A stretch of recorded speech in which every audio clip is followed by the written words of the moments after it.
Salutare fraților și bine am regăsit la un episod pe acest canal. Dacă vă place seria și vreți să continuiți, să apăsați butonul de like pentru că mă ajută foarte, foarte mult. Revenim cu noul sezon în care s-au făcut foarte, foarte multe modificări, în care a revenit Andrei Ivan, în care a plecat Alexandru Mitrița, din nefericire. Dacă mă întrebați de ce nu am mai făcut vloguri, de ce n-am mai postat de câteva luni bune de zile, e pentru că facultatea mi-a mâncat majoritatea timpului și de ulterior după aia am fost plecat la mare, la Beach Breeze, și abia acum am revenit acasă și am pot să mă axez majoritar pe filmat. Acum ne aflăm deja la stadion, n-am mai filmat din mașină pentru că ghiciți ce am uitat, că vorba aia la un moment dat te dezobișnuiești de anumite chestii. Și acum urmează să intrăm pe stadion și să ne ocupăm locurile de onoare. Revenim cu update.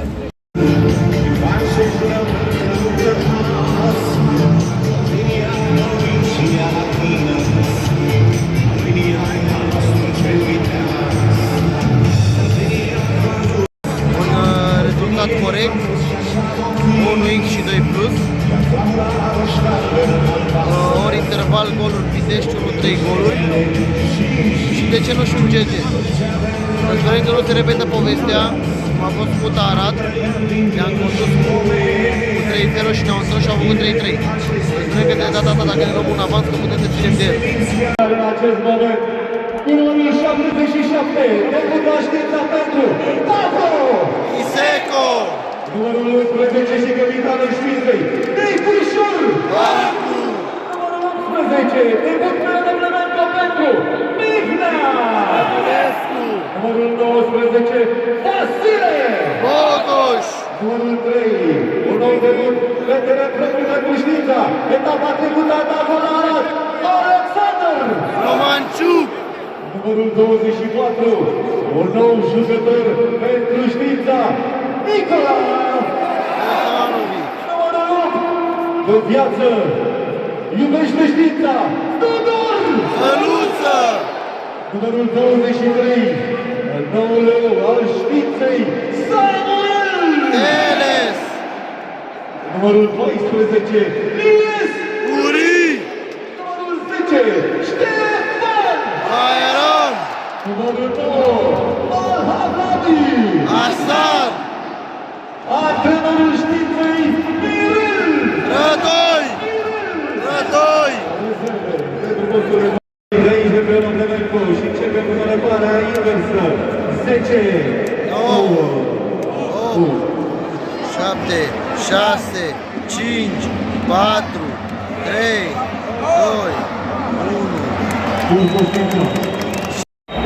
Lucrări libere pentru Craiova. Văd scurt. Și este gol! 11, gol. Știința!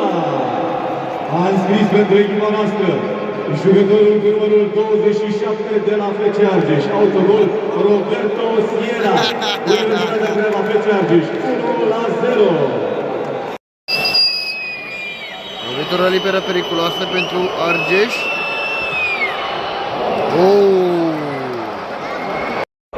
Încă o poziție periculoasă pentru cei de la Argeș. Facem foarte, foarte multe faulturi prostești. Hai să vedem.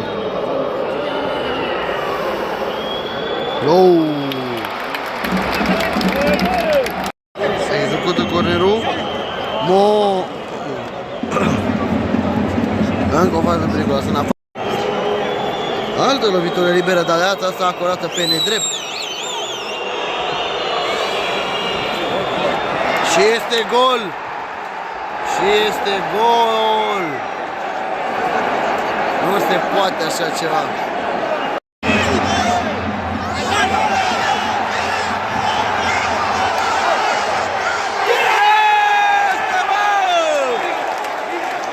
Bine, bă, băieților, bă! Minutul 40, facem 2-1.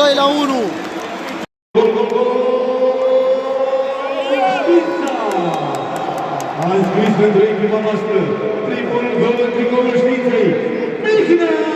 Radulescu! Mihnea! Radulescu! Mihnea! Radulescu! Mihnea! Radulescu! Universitatea 2, Fece Argeș. Da, fraților, și este pauza meciului, Craiova conduce cu 2-1. Să vedem ce se întâmplă, pentru că săptămâna viitoare avem deplasarea în Sarajevo. Să vedem ce facem și acolo pe Conference League. Per total, vă că au ieșit pariurile și pentru intervalul 1-3 goluri Argeș și GG-ul și 1x și 2 plus, ies toate momentan. Revenim cu a doua repriză. Și cea de-a doua repriză a început.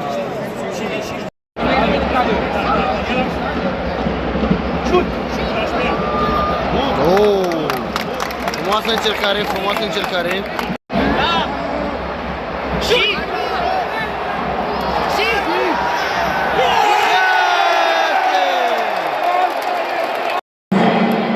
Pentru a doua etapă consecutiv, jucătorul cu numărul 10, Ștefan!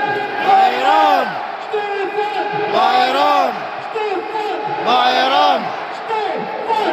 Bayram! Știința 3, Fece Argeș.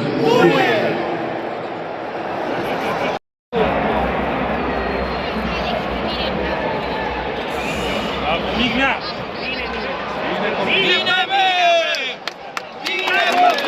E frumos să scoate Mignea Rădulescu. Și are șansă de contră. Bă, dai mă galben, bă! Lovitură liberă pentru cei de la Argeș.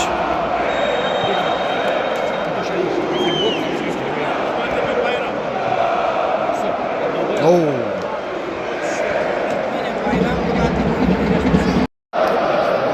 Corner Craiova. Să vedem dacă o bate sau joacă scurt, o bate direct. Și înaltă rău. E prea înaltă. Bagă picior. Corner Argeș. Bătut scurt. O recentrare frumoasă.